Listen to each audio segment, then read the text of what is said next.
জুবিনদাৰ আন এখন সপোনৰ বাহন আমি বিচাৰি আহিছোঁ মহানগৰীৰ বেলতলাত থকা নৰ্থ ইষ্ট মটৰছত আৰু নৰ্থ ইষ্ট মটৰৰ মোৰ পিছফালে আছে এখন বিশেষ ভিনটেজ কাৰ নাম বাহনখনৰ হৈছে হিন্দুস্তান 14 আৰু 1952 চনৰ মডেল সতীৰ্থ দৃশ্যাংশ দেখুৱাইছে এই বাহনখন জুবিনদাই 5 মাহ পূৰ্বে এটা মুৰাত বহি আহিছিল আৰু বাহনখনৰ সিট নাছিলে সিট নথকাৰ বাবে তেখেতে মুৰাত বহি আহিছিল আৰু মুৰাত বহি আহি ইয়াতে থকা যিসকল কৰ্মচাৰী আছে বা বিষয়ববীয়া আছে তেখেতসকলে কৈছিলে যে 1952 চনৰ যি প্ৰকৃত মডেল হিন্দুস্তান 14ৰ সেই মডেল ৰূপত আকাৰ দিব লাগে আৰু তাৰে পিছতে এই বাহনখনক লৈ জুবিনদাই গুৱাহাটী মহানগৰীতে হওক বা নতুন যি বোলছবি আছিলে বোলছবিত তেখেতে এইখন দেখুৱাৰ ব্যৱস্থা কৰিলে হয় আৰু যেহেতু আমি এই স্থানত আছোঁ আৰু এই স্থানত যিগৰাকী মেনেজাৰ আছে তেখেতৰ পৰা গোটেই সবিশেষ জানিম কিন্তু উল্লেখ কৰিছোঁ যে এখন 1952 চনৰ মডেল আৰু সেই মডেলৰ হুবহু আকৃতি দিব গৈছিলে কোনো ধৰণৰ মডিফাই বিচৰা নাছিলে আৰু এই গেৰেজটো যদি স্বত্বাধিকাৰীৰ কথা উল্লেখ কৰোঁ তেখেত হৈছে সঞ্জয় গোস্বামী আমি সকলোৱে জানো যে সঞ্জয় গোস্বামী আৰু জুবিন গাৰ্গৰ এটা গভীৰ আৰু নিবিড় তেখেতসকলৰ মাজত সুপ্ৰীতি আছিলে বা সম্পৰ্ক আছিলে এই বাহনখন অনাৰ দিনা এইগৰাকী ব্যক্তি আছিলে তেওঁৰ লগত বাহনখন অনাৰ দিনা আপুনি আছিলে হয় মই আছিলোঁ দাদাই যেতিয়া গাড়ীখন লৈ আহিছিল মানে কি যিহেতু আমাৰ owner mister Sanjay Goswami sir তেওঁক ফোন কৰিলে যে দাদা মই গাড়ীখন লৈ আহি আছোঁ মই এনেকুৱা এখন গাড়ী লৈ আহিছোঁ একদম আপুনি চাব আৰু এখন বনাম আৰু বঢ়িয়াকৈ তো দাদাই জুবিন দা নিজে বহি আহিছে দেই গাড়ীখনত আহি কেনে গাড়ীখন চিট নাছিলে তেতিয়া তেওঁ মূৰাত বহি আহিছে আহি পেলাই আমাক গাড়ীখন দি পেলাই ধৰক গাড়ীখন দিয়াৰ পিছত আমাক বুজালে আৰু কি আছে কি নাই কেনেকুৱা হ'ব তাৰপিছত গাড়ীখন আপোনাৰ যিহেতু তেওঁ সদায় আহিব নোৱাৰে তো আমাৰ ছাৰৰ লগত ফোনৰ যোগাযোগেদি কেনেকুৱা ৰং হ'ব কি হ'ব এইবিলাক গোটেইখিনি কথা ডিছকাছ কৰিছিলে আৰু গাড়ীখনত মানে আপুনি যিখিনি দেখা পাব এতিয়া গাড়ীখনত আপোনাৰ গোটেই বডিৰ কাম আমি অলৰেডি কমপ্লিট কৰি দিছোঁ খালি আপোনাৰ মেকানিকেল কামখিনি বাকী আছে সেইখিনি হ'লে আমি ৰঙৰ কামখিনি আৰম্ভ কৰিব পাৰোঁ এতিয়া মেকানিকেল বস্তু আপোনাৰ প্ৰায় আহিয়ে গৈছে যিহেতু অলপ পুৰণি গাড়ী ভিনটেজ হয় গাড়ীখন বস্তুবোৰ পাবলৈ অলপ টান তো আমি ধৰক আমাৰ টীম আছে কলকাতাত জয়পুৰত আৰু আপোনাৰ কানপুৰত তেওঁলোকে আমাক গোটেইখিনি বস্তু চ'ৰ্চ কৰি পেলাই দিছে আৰু অহাৰ পিছত আমি গোটেইখিনি গাড়ীখন মানে ইটছ এণ্ড এভৰিথিং কৰাৰ পিছত আমি ৰঙলৈ আমি মানে আগবাঢ়িব পাৰিম আৰু দাদাই মানে এটা কথাই কৈছিলে যে গাড়ীখন 1952ত যেনেকুৱা ওলাইছিলে তেওঁক কেনেকুৱাই লাগিব মানে সেনেকুৱা একজেক্টলি সেনেকুৱাই হ'ব লাগিব তো আমি সেনেকৈ বস্তুবোৰ আগবঢ়াইছোঁ কিন্তু ধৰক এতিয়া আমিও জানো যে এনেকুৱা এটা বহুত দুৰ্ভাগ্যজনক কথা এটা হৈ গ'ল কিন্তু আমি এটাই কথা মানে যে আমি বস্তুটো দাদাৰ কাৰণে কৰিম আৰু দাদাই গাড়ীখন যেতিয়া দিছিলে তেতিয়াই কৈছিলে যে এইটো মোৰ সপোন হয় আৰু মই সপোনটো মই পূৰণ কৰিব লাগে তো মই ভাবোঁ যে আমি এটা বহুত ডাঙৰ মানে এটা অপৰচুনিটি যে দাদাৰ কাৰণে আমি কিবা এটা কৰিব পাৰিম মানে যে দাদাৰ সপোনটো পূৰণ কৰিব পাৰিম তো আশা ৰাখিলোঁ আমি সেইটো কৰিব পাৰিম ভালকৈ আৰু বাকী ধৰক ভিতৰুৱা বস্তুখিনি যি আছিলে কালাৰ চালাৰ বা ইণ্টেৰিয়ৰ বস্তু সেইখিনি আমি কথা পাতিব মানে থাকি গ'ল তো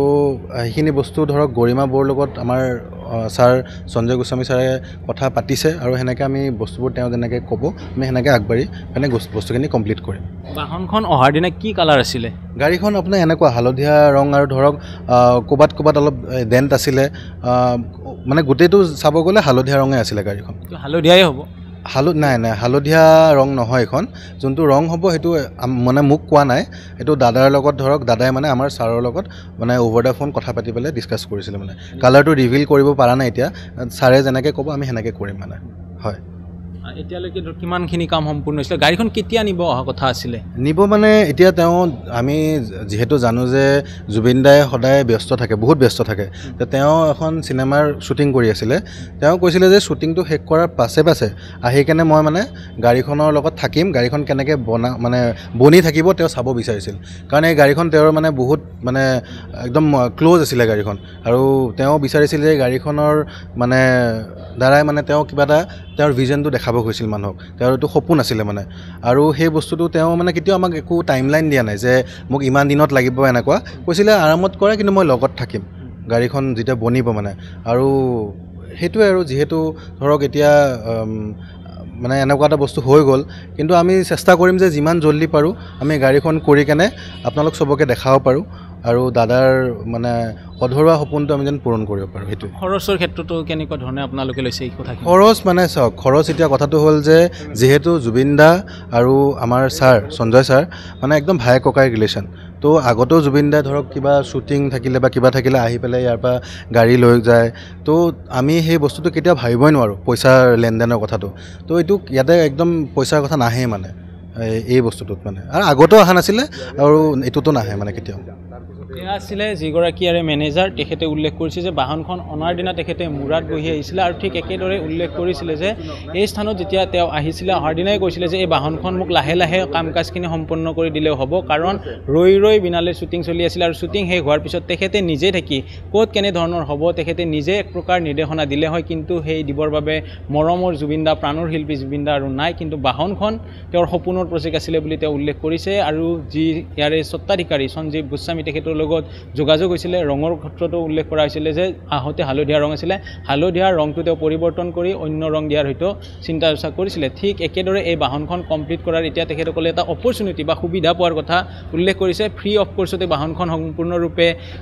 সজাই পৰাই তোলা হ'ব আৰু তোলা হোৱাৰ পিছতে বৌৰ লগত আলোচনা কৰি হয়তো বাহনখন জুবিন ক্ষেত্ৰত যি ধৰণৰ এটা মিউজিয়াম বনোৱাৰ কথা চৰ্চা চলিছে তাত হয়তো প্ৰদৰ্শনৰ বাবে ৰাখিব নহ'লে জুবিনদাৰ বাসগৃহত বা কোনো এটা নিৰ্দিষ্ট স্থানত ৰখাৰ ব্যৱস্থা কৰিব জুবিনদাৰ এখন সপোনৰ বাহন যি আধৰুৱা ৰৈ গ'ল ঠিক একেদৰে আধৰুৱা হৈ এতিয়াও নিৰ্মাণৰত হৈ আছে সেইখন ভিনটেজ বাহন 1952 চনৰ নিচিনাই ৰূপ বিচাৰিছিলে জুবিন গাৰ্গে